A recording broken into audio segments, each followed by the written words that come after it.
all in one motion. When I heard the shot, I went to the ground, and then I got up, and I done probably the dumbest thing that I can recall doing in my life. I pulled my gun out.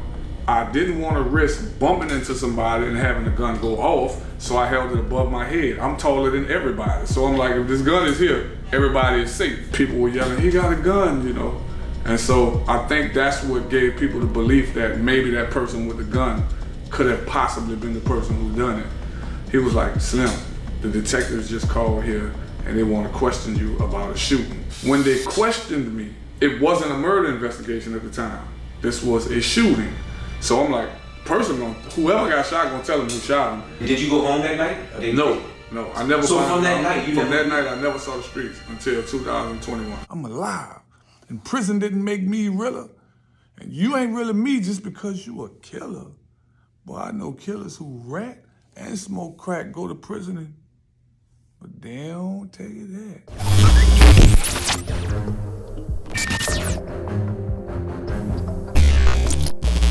Yo, so my name is Mac. I'm obviously from uptown New Orleans, what we consider the third ward section. I'm actually from General Taylor and Derby. That's the corner that I grew up.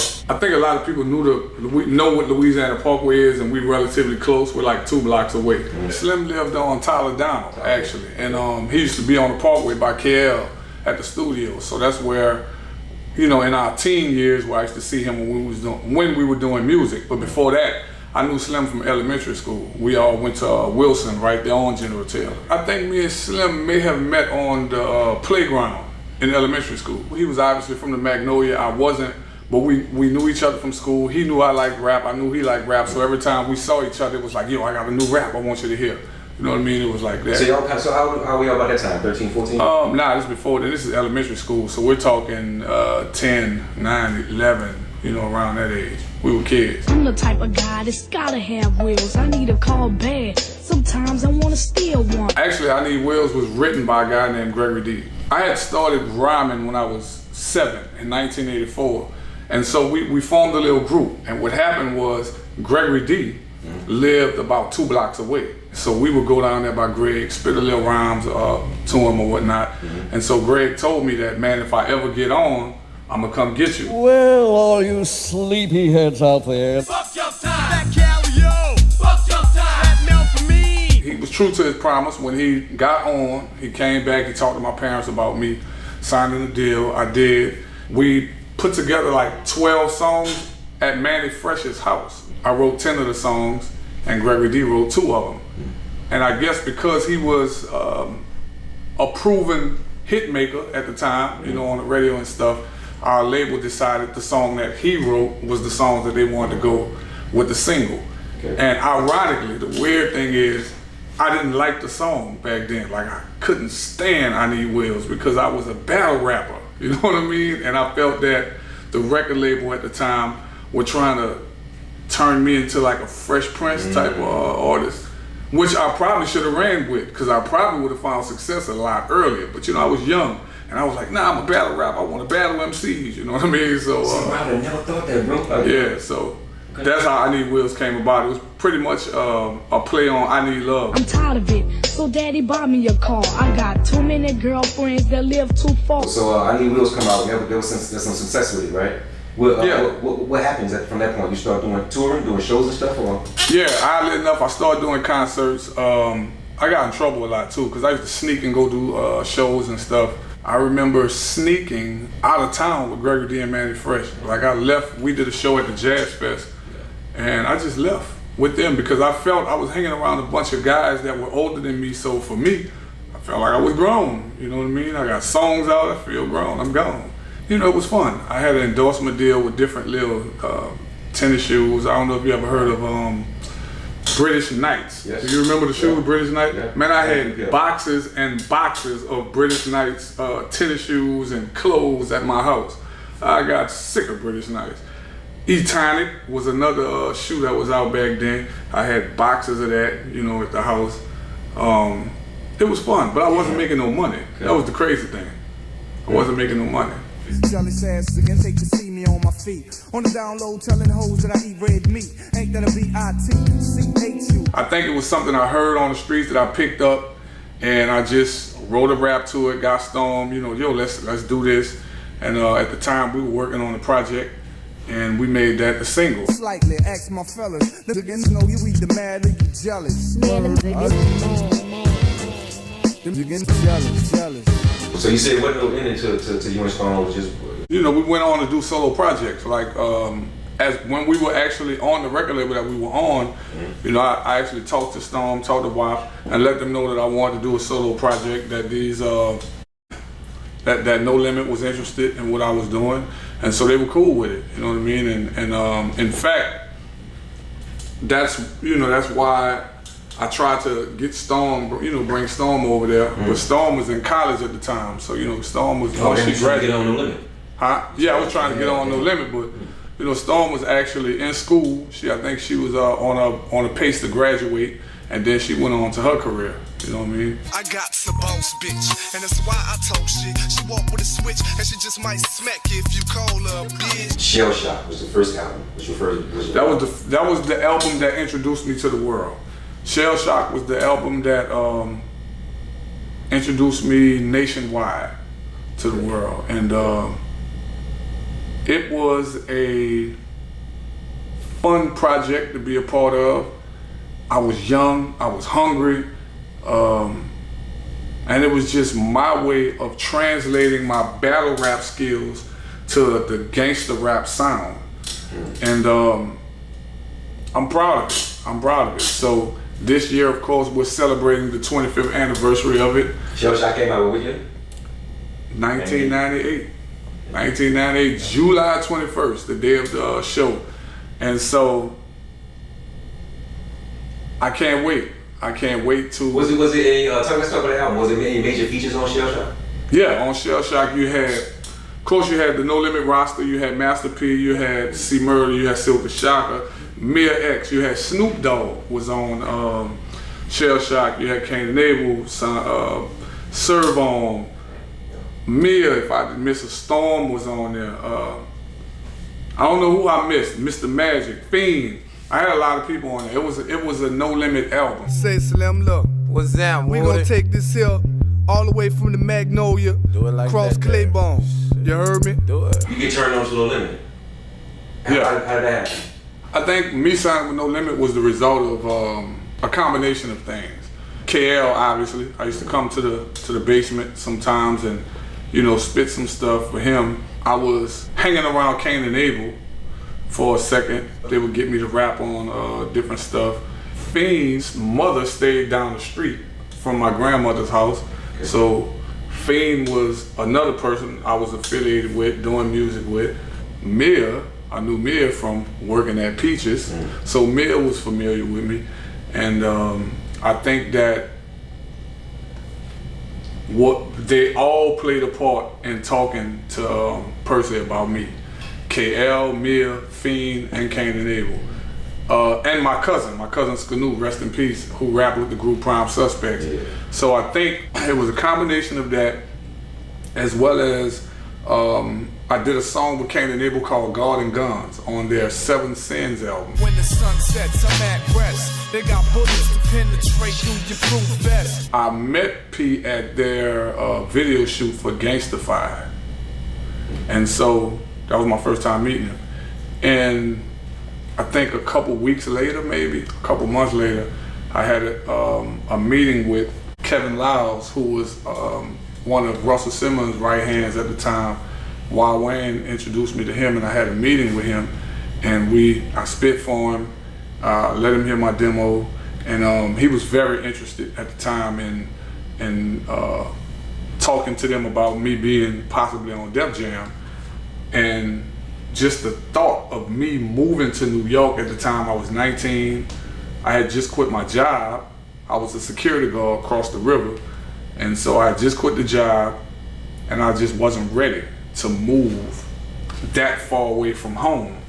And so when I left out of the meeting with Kevin Lyles, I ran into Master P on the elevator with all of the other guys, and he was like, man, we got a party upstairs, come upstairs. So it was almost like it was meant You know what I mean? So I went on the elevator, we went upstairs, we talked. He said, man, come to the studio Thursday with KL. And I came to the studio with KL, and I never moved back home. Operation Uptown, get to niggas shell shot, camouflage down, Reebok, straight off the block. Your thoughts on the fit on the limit? Even though they were lyricists, but they were more like gutter street, right? You know, brush your head type shit. So Mac, you personally, what do you think as far as the fit? That was actually the reason why I did it. Remember earlier in the conversation I told you I like to stand out. I like to do something different, right? I felt that had I made the decision to go that other route, the people on that label were more my style. So there was a possibility I could have just fell into the host of artists they had with that flavor. Whereas I knew over here I was gonna stick out like a sore thumb. And that was pretty much one of the guiding motives behind my decision. I bust your bubble, I'm behind the trigger, so you can get in trouble. Blue shirts and white caprices, my daddy used to call him Johnny. I never thought the snake mothers would be behind me. I was running with Cash Money at the time too. I had just did the song on Chopper City with BG called Trouble. So I was running with Cash Money at the time. Def Jam was interested, and I ended up signing with No Limit. Was there anything up on the table from Birdman and stuff saying fuck with us? Nothing formal, but you know, Birdman would tell, you know, he used to tell me that, yo, I got you. You know, and I'm pretty sure his intentions was genuine. It's just I was impatient and stubborn. You know what I mean? So once, you know, I never was one to wait around, you know, for something to happen. I just moved. You know what I mean? And I figured it out after that. Yeah, you ever sit and wonder if you had made that movement, what you had looked like with Cash Money? And if so, nah, actually I never thought about it, but thinking about it, giving it some thought. If you had to paint a picture on Mac at that time, signing with Cash Money, at that time you would have been rolling with the Hot Boys and all that too, huh? I mean, you'd have been probably so. Sharing the yeah. That's interesting. I'm trying to see. That probably would have been special. It probably would have been special. Yeah. Either way, it would have been special because you probably shine. Yeah, it probably would have been special. So I hear you on Manny Fresh tracks, like. Yeah, and Manny the one who started me out. You know what I mean? So you know, the first person to produce for me was Manny. You know, Manny taught me how to do beats, and that was pretty much one of the reasons why I was even hanging around Cash Money, because of Manny. You know, Manny pretty much taught me how to do beats because I was a badass little kid who wasn't gonna stop messing with his equipment until he showed me. And so every time he left out the room, I would go plug some stuff up and just start hitting some buttons. And eventually Manny was like, man, let me show you how to do this before you break my dish. I'm alive, and prison didn't make me realer. And you ain't really me just because you a killer. Boy, I know killers who rat and smoke crack go to prison, but they don't tell you that. And that's facts. If Mac tell you cheese on the moon, you ain't got to question it. Go on, get that spoon. In February of 2000, a man was shot and killed at the club Mercedes. A year later, rapper McKinley Phipps was convicted of manslaughter. The feeling and the energy that was in your mind, that was in your heart, you know. So if it's safe to talk about that night? It was a typical night like anything else. I started a company at the time with my parents. We started Camouflage Entertainment. We were throwing events in different areas. And we were basically recruiting artists. Wasn't too particular about the location because I felt it was relatively small for what we had done before. My dad was watching one area. My mother was collecting the admission fee, her and my aunt. My aunt's old man, who eventually confessed to it, was at the back door. He was like the back door bouncer. I was on the dance floor area. I was signing autographs, taking pictures with people, and I was talking to these three and heard a gunshot, you know what I mean? And as soon as I heard a gunshot, I basically, like, all in one motion, when I heard the shot, I went to the ground. I took the young lady who was next to me, I pulled her down. I said, get on the ground, you know what I mean? Because, you know, we don't know where it's coming from, we don't know who they're shooting at. And I don't run when I hear gunshots, you know what I mean? Because sometimes you can be running in the direction of the, you know, the shots. So I pretty much get low and try to figure out where it's coming from. So that's what I did. And then I got up and I done probably the dumbest thing that I can recall doing in my life, which cost me 21 years. So that's why I call it the dumbest thing I ever done. I pulled my gun out and held it over my head because I didn't want to bump into anybody. You know, I was looking for my mom. I wanted to go secure her, make sure she was straight. So when I pulled my gun out, I didn't want to risk bumping into somebody and having the gun go off, so I held it above my head. I'm taller than everybody, so I'm like, if this gun is here, everybody is safe, right? And so I held the gun like this and I kind of scooted through the crowd. I grabbed my homie Russell, and my other homie Big Darryl grabbed me, and they kind of formed a shield around me, and we ran toward the front door looking for my mother. But as I was running toward the front door, I was yelling, where my mom at, where my mom at, you know what I mean? And people were yelling, he got a gun, you know? And so I think that's what gave people the belief that maybe that person with the gun could have possibly been the person who done it. But when they screaming, he got a gun, it was pointing. Yeah, I was running, trying to get out of the club with a gun in my hand, and I could hear people in the distance yelling, he got a gun, and you know, this, that, and the other. So I left out, went straight to the house. At this point, you don't know what's going on. Yeah, I don't know what's going on. I don't know anybody is shot. I don't know nothing. So I just leave out of the club. It's smoky in there. It's dark. It's crowded. You know, people yelling. I went straight home. We drove from Slidell. I was living in Baton Rouge at the time, straight to my house. And when I got to my house, that's when I learned of someone had actually been shot. When I got to my house, the guy who was house sitting my younger siblings, he was like, Slim, the detectives just called here and they want to question you about a shooting. So in that moment, I was, brought to the knowledge that someone was actually shot. Now, at that moment, the person who was shot was still alive. So it wasn't a murder investigation. They were investigating a shooting, right? So I thought I was okay because, if whoever was shot, in my little mind, it was like whoever was shot is going to be able to tell them who shot them, right? Yeah. So I wasn't even concerned about being charged with no murder. But what would happen is I started thinking about the one thing that I knew I was wrong, and that was having a gun in the club. I didn't have a conceal and carry. I don't even know if one existed at the time for clubs. So, was it the same caliber of gun that went off? No. Okay. So what happened was when they questioned me, I basically told them I didn't have a gun on me. Because keep in mind, it wasn't a murder investigation at the time. This was a shooting. So I'm like, personally, whoever got shot gonna tell them who shot him. And the only thing I'm trying to do is avoid getting a gun charge. You know what I mean? So they're like, you got a gun? I'm like, nah. So eventually someone came in the room and whispered something to the detective. And that's when everything got serious.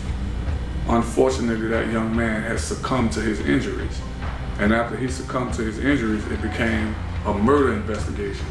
And that's when I got scared, because now the person who was actually shot cannot speak for themselves, which leaves it open for anybody, you know what I'm saying, to get discharged. So after I was made aware that this person was deceased, I told the detectives that I lied about not having a gun. And my reason at that point was because I needed this gun that I told them I didn't have to clear me. You know what I mean? Because I knew that if we went got it and they tested it, they would find out that my gun was never fired and I would go home. So now I backtracked me saying I didn't have a gun. So now I'm telling them like, yo, I did have a gun. Let me go get it for you. Yeah. You know what I mean? Because now I need this gun to free me. You know what I'm saying? And I thought that they would test it and that I would just go home. Yeah. But of course. Not being the same caliber. I don't know if they knew that at that point, but I don't think they knew at that point, but I also think that at that point it was, it didn't matter. I think at that point they really were honing in and focusing on me as the suspect. And so I think that everything they did after that was to basically corroborate whatever they They had already made their mind up. Yeah, they made their mind up. In fact, they told my dad, we got who we want. Did you go home that night? No, I never. So from that night, that night, I never saw the streets until 2021. No bond? No bond. Denied me every bond. I tried to get a bond all the way up until the Louisiana Supreme Court denied it. Yeah. So I was denied basically every appeal that I tried. So what happens? They come and pick you up. You go to the parish? From my house, they brought me to Klein Peter substation in Baton Rouge. From there, they transferred me to Baton Rouge Parish to book me as a fugitive for St. Tammany. The trial, your trial. Mm-hmm. During the trial, what were you? Were you feeling good about things, or were you feeling like kind of? Yeah, I actually believed up until the guilty verdict. I believed I was going home. You know, I had no doubt in my mind that the jurors was going to believe this. You know, I felt that, man, you have no credible witness, you have no weapon, and all you have is circumstantial evidence at best, and you have, you know, I just didn't really think they had enough. For me, if I was a juror, it wouldn't have been enough for me. So I didn't think they had enough, so I was confident up until the guilty verdict.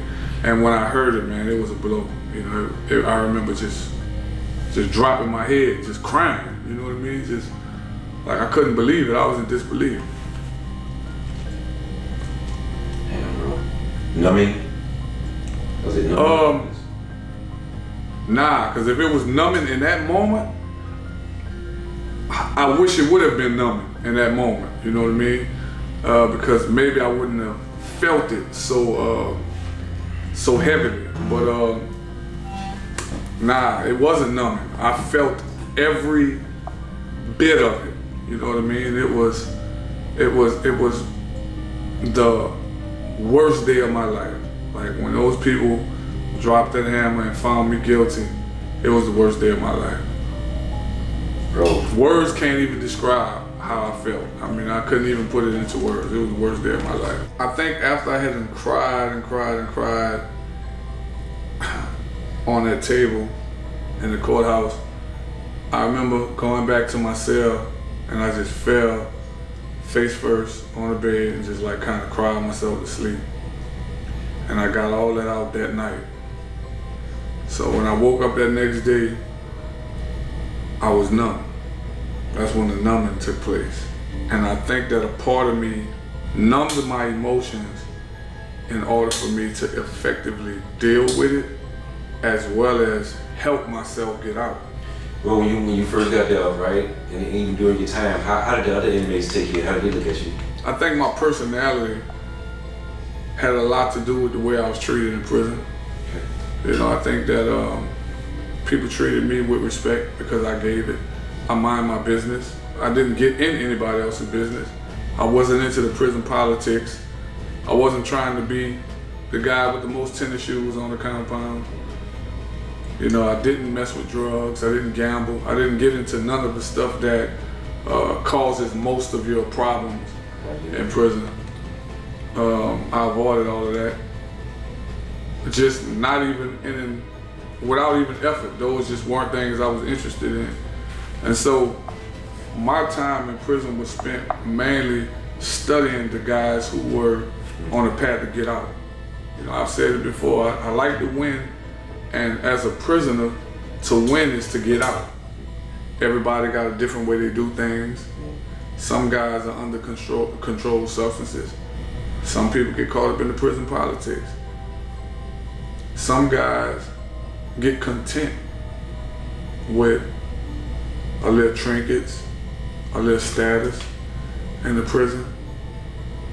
I hated prison the whole time I was there. And nobody would have known that, because every time they saw me, I had a smile. I helped as many people as I can. From the heart, it wasn't no faking about it. I didn't expect nothing in return, didn't ask. I felt if I'm gonna be here, then I want to be of service to whatever community I'm in, whether I'm on the streets, whether I'm here, I want to be of some type of service. What's up? First episode of Scary Khaki. Don't try this shit at home. Somebody could get killed. You was like OC murder as well, right? Yeah. So what was how did that come about? You guys were on the same tier? Yeah, we were on the same tier for a while. He had transferred from Angola to Hunt at the time, and man, it was bittersweet. You know, I would admit for me it was bittersweet because Corey is someone whom I was able to reminisce with. You know what I mean? We would talk about old times, keep each other's spirits up, but he was facing far more time than me, and so I used to feel bad. You know, I didn't like the fact that here this was my partner, and on his rap sheet it says life, man. You know what I mean? And on my rap sheet, regardless of what was going on, I always knew that I had an out date. You know what I mean? I was sentenced to a number of years. You know what I'm saying? So I knew even if I would have had to do the duration of that term, I was getting out of prison. Whereas Corey was sentenced to life. And because so, you know, it used to anger me just seeing him in that situation. So that was the bitter part of it. Just being around him sometimes upset me, you know, because I was always mindful of his situation.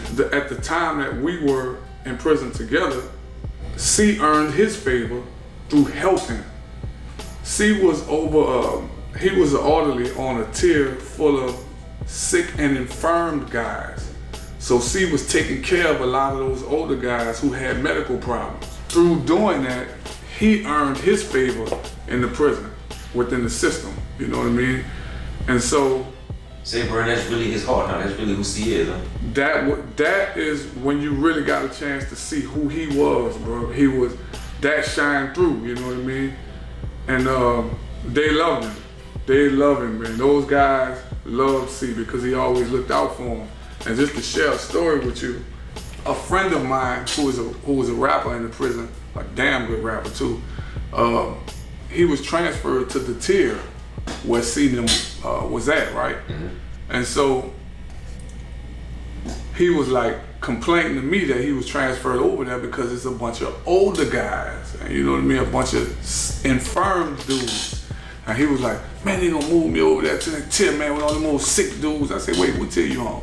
And when he told me, I was like, oh, you over there with C? He said, yeah, I think C Murder is on that tier.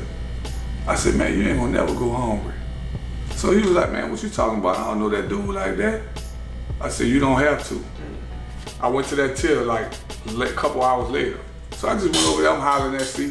We running, we shooting, you know, shooting the shit with each other.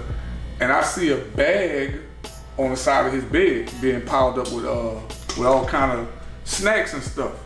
So I was telling him, I said, man, one of my little homies just came on y'all tip, bro. And I said, bro, man, if you can, bro, look out for him. He said, oh, see that bag right there? We already making it for him. Yeah, wow. Yeah. I said, yeah? He said, yeah. I said, I ain't gonna tell him. So I left. When I come the next day, my partner came up to me and said, hey, man, I woke up this morning, they had a bag of snacks on the side of my bed. I said, I told you. You know what I mean? I told you. Because that's what he do. He had like a little network of older guys who used to tell him, dude ain't got nothing, or this one ain't got nothing. And he used to look out for him. You know what I'm saying? So just knowing that he was doing all of that, you know, it just made me proud of him, but also angry, because I'm like, man, my dude don't need to be here, man. This is what we need on the streets. You know what I'm saying? We need these kind of people. We need these kind of characters, particularly guys with this kind of influence, you know? Now I always ask this question, right? C come home today or tomorrow, who is he? When he hit the streets and... You're talking about a grown man. You're talking about somebody in their 50s. You know what I mean?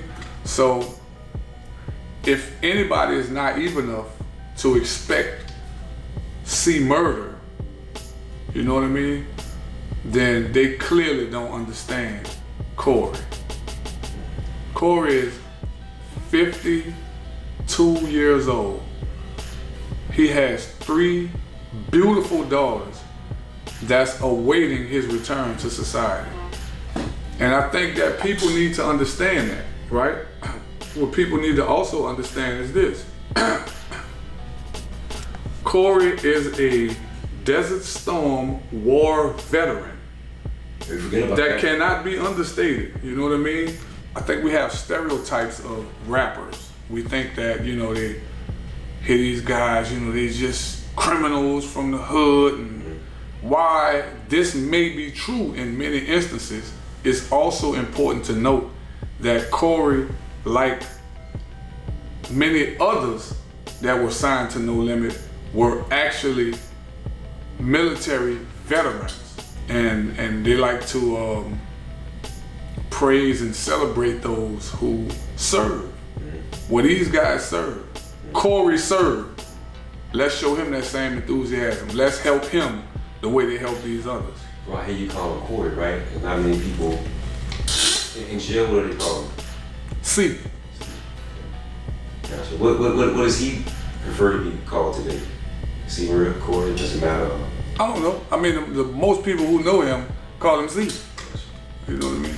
That's crazy. If you call him C Murder, that's probably because you're a fan. So you come home, let's say even prior to you coming home and kind of like things are looking good. So anything coming from the music side, maybe Pete, Birdman, or anybody that's in the industry that says, I'm with Mac, you know, was there any of that going on? Well, I think that the opportunities were there. I think it was more of me just trying to get adjusted to everything. You have to keep in mind, I was away for so long that it was, you know, I had to learn to re-trust things and people. You know what I mean? I had to get adjusted. I had to learn to trust myself again in music. You know what I mean? Because, you know, your voice be stifled for so long that you almost forget it. You know what I mean? You almost forget that you are him. You know what I mean? And so, you know, I went through, I had to do things at my own pace because I made a promise to myself while I was in prison that I would never do music again just for money. I want to make money doing music, but I would never do it again just for money because it cost me too much. When I got out, I had the opportunity to go on tour with the No Limit Reunion Tour, and that was fun. But I'll admit that I felt like a fish out of water. You know what I mean? Because I don't know if I was ready yet to walk from out of a prison dome in front of 10, 15,000 people. You know what I mean? So I had to get adjusted to that on the fly. You know what I mean? I didn't get a chance to figure it all out. I had to just get adjusted on the fly because, you know, money could be a hell of a motivator when you don't have anything. You know what I mean? So when I first got out, it was like that opportunity came. I'm like, yo, I need to take this opportunity because I need to make me some money to take care of my family. And so it was cool, and I enjoyed it. I loved it, man. It was fun, but I felt weird. And it also just feels weird as a grown man singing some of the songs that, you know, I've grown past. You know, I don't think that way that I thought, you know, as a kid. But I'm proud of it, you know what I mean? And so, with that being said, this year is the 25th anniversary of the album that introduced me to the world. Oh, so when did I realize I was getting out? Yeah. Let me not understate this. I thought I was getting out every month of every year. I thought this was gonna be my month. No, this is gonna be my month. Well, next month gonna be my month. If I would have accepted the finality of being in prison for 30 years that I was sentenced to, I would have attempted to escape. They would have had to shoot me because I am not the kind of person who feels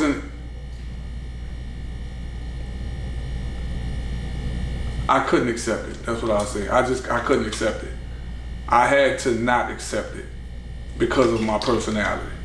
Because if I would have been like, yo, this is it, and I'm stuck here, they would have had hell. you would have met a different type of person. The family of a rapper convicted of killing a man 14 years ago wants him released from prison. After being granted, my parole hearing date was June 22nd.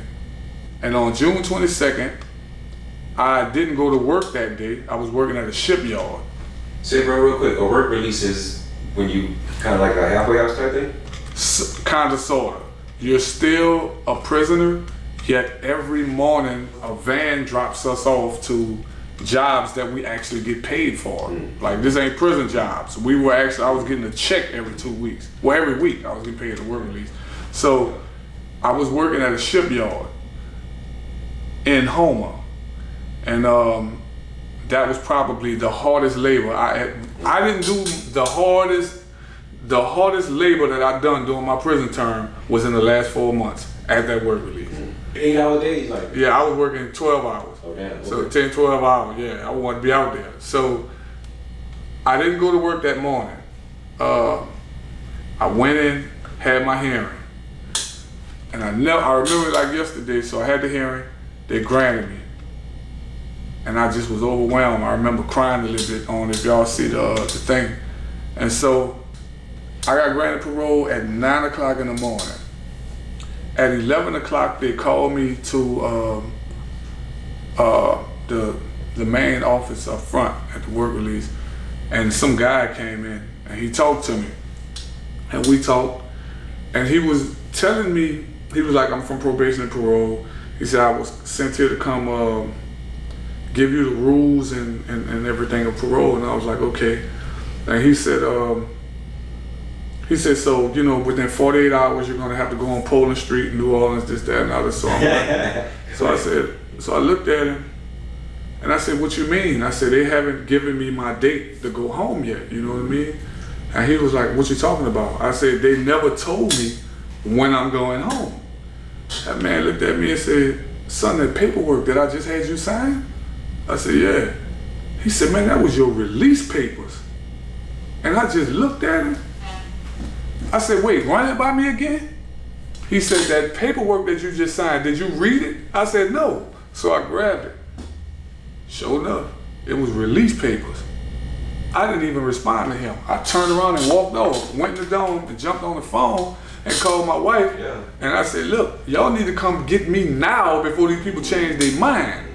So at about 1 o'clock in the afternoon, I was a free man, walking around New Orleans. So imagine, from 21 years, I make parole at 9 o'clock. About 4 hours later, I was walking around New Orleans looking like a dinosaur, like a fish out of water. Just like, what the is this? I hadn't seen the city in 21 years.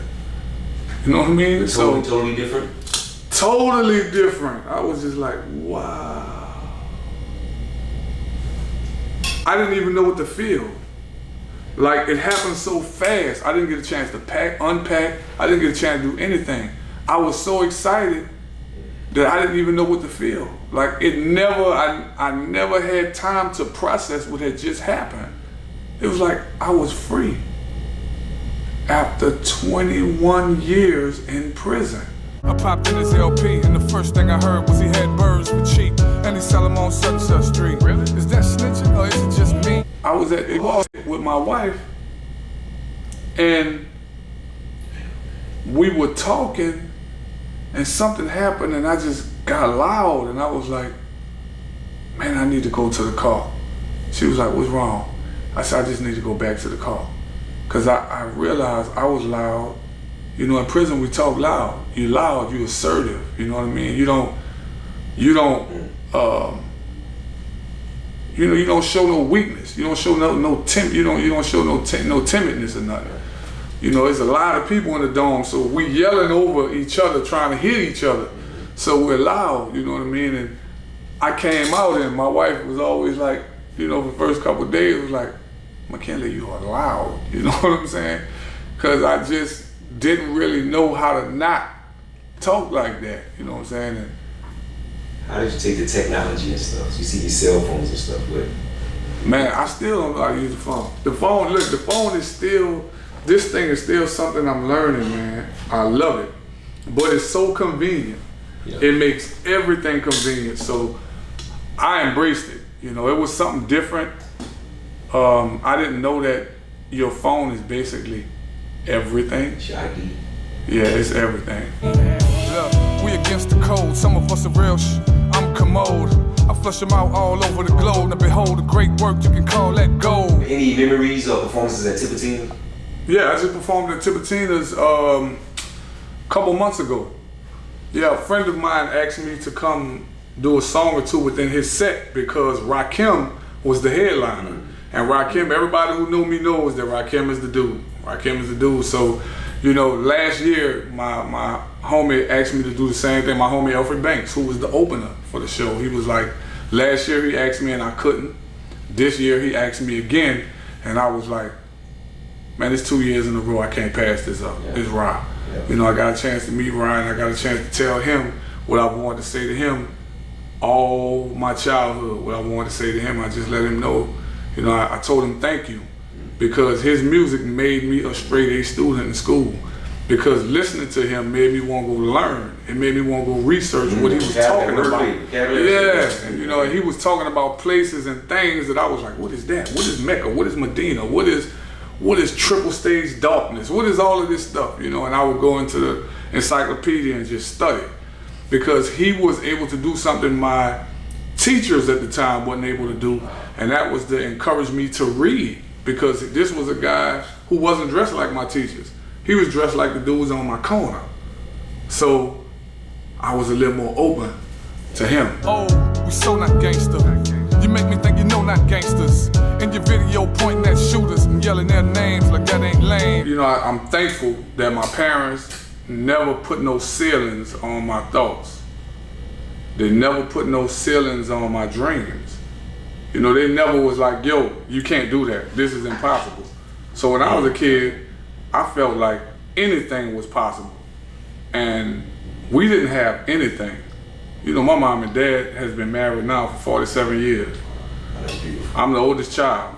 So imagine this, they got 6 kids. So you already know, we stayed broke. We had too many mouths to feed, number one. So in my little mind at 7, I thought if you were on TV, you were rich. Now, had I known the truth, things in my life would have been different, but I'm glad I didn't know the truth. I thought that if you were on TV or you played on a professional sports team, you were rich. And in my little mind, I felt that that lifestyle would be the cure to all of the issues my family is facing in this slum, right? I wanted to get like the people on TV. I thought what they had on them videos was true. I thought that that's the way they were living. So if that's the way they're living and all they're doing is rapping on this mic, I can do that. And I see people that look as young as me doing it, like New Edition, then that's my route.